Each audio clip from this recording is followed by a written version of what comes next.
it sends the image that you are viewing to the connected smartphone. And that's it. No action needed on the phone. Hey everyone! This is going to be an unboxing and a quick look at the Sony A7 IV mirrorless camera. I got it as a package deal together with the Sony 24mm f2.8G lens, but this is only going to be about the camera, leaving the lens for a future video. First of all, I noticed something a bit strange: the rattling of the box. As you can hear, there's definitely something rattling inside. Hopefully everything is intact. Now the box has some sort of manuals here underneath it.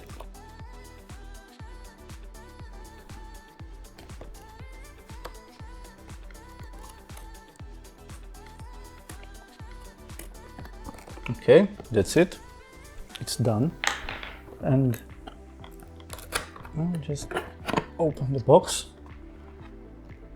Still don't see anything that... Oh, so I think this is what's been rattling inside the box.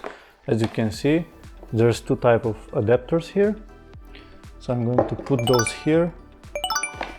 Oh, things are still rattling inside. Maybe it's the manuals. No, I don't hear that rattling noise anymore. So it's definitely the two cables and the manuals. And now open the box and we have this inside. This is inside the box right now. So first we have some sort of envelope with something in it. I'm going to put that here. Seems like some sort of a cable. We have the shoulder strap for the camera. I'm going to put that here. And let's see what else we have. I don't know what this is. Looks like the battery. I'm going to put it here. One more small one here. Okay, and this should be the body of the camera here. Okay, I'm going to put it here. And this is the box. That's it. That's everything inside of it. And let's see what we have here. I'm going to start with this one battery. And here, I don't think it's another one. No, it's an adapter, so you can power the camera directly from the mains. Okay, so these two, I'm going to put them here. We saw what those are. Now, what about this small? Actually, I have this knife here, so I'm going to carefully cut this tape. Okay.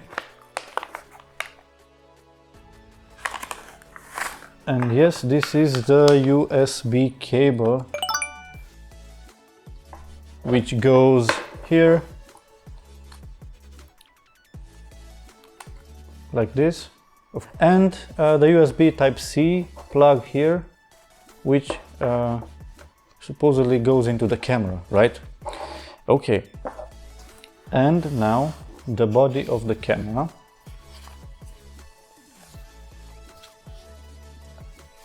Okay, let me take it out.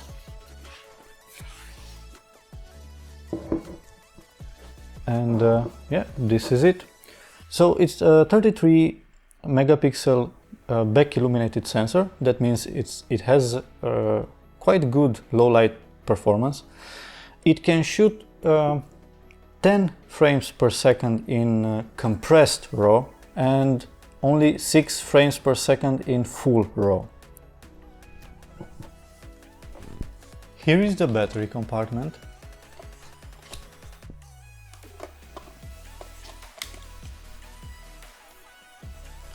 And here is the SD card compartment. It has two SD card slots, okay, but the first one accepts CF Express Type A card also. It is recommended that you format the cards in the camera before using them, and you can do that from the menu, camera icon, media and format. The camera will perform a quick format, so you won't have to wait a lot. Do this for both slots and you're all set. As for buttons and dials, this camera has quite a few, and most of them are customizable. To customize them, go to the menu, briefcase icon, dial customize, custom key dial set. Not only that, but you can have two separate sets of mappings, one for photography and one for video, depending on how this dial is set. Let's take a closer look at all the controls. First, there's the on-off switch. Then there's the usual buttons, the shutter button and the record button. Over here we have the mode dial, and underneath it there's the photo, video and SNQ switch. This is a feature that I like a lot because I also have it on my Nikon D750 and I find it quite useful. Then there are the three dials and they are mapped like this. The front dial is aperture in manual or aperture priority mode. The rear dial left is shutter speed depending on the mode you're in. And the rear dial right, this is exposure compensation in all modes except manual with manual ISO and full auto. And it also has a lock button. And we have the control wheel, which also acts as 4 directional buttons. What this does depends on which direction you press before turning it. Left is drive mode, which is single shot, continuous, timer and so on. And right is ISO. Pressing it in the down direction does nothing by default, but this is of course customizable. There's also a button at the center of the wheel, which is used mostly to confirm various actions. Sort of a OK button. On the top of the camera there's also the C2 button, which is by default mapped to focus area. Then we have the auto exposure lock button, the AF on button and C1, which is by default mapped to white balance. Below this we have the multi-function center or multi-select center button, which by default is mapped to focus standard. What this actually does is that it moves the focus area like a joystick or resets it when you press it. Then there's the function select button, which opens a list of functions, and this list is customizable. However, if you are in play or view mode, then it sends the image that you are viewing to the connected smartphone. And that's it. No action needed on the phone. I mentioned the important bits about the wheel earlier, so let's look at the remaining 2 buttons here. The view play button. By the way, does this button have any other name? I always refer to it as the play button. Anyway, then there's the delete button, which is, no surprise, also customizable. When viewing media on the card, this acts as the delete button, hence the trash bin symbol on it. However, when in shooting mode, this by default is the touch operation select button. And it allows you to turn on or off the touch screen, including the touch to focus feature. Then there are two more buttons over here. The menu button, which of course opens the menu, and the protect or C3 button. Protect means, as usual, that the image that you view when pressing it will be protected from deletion.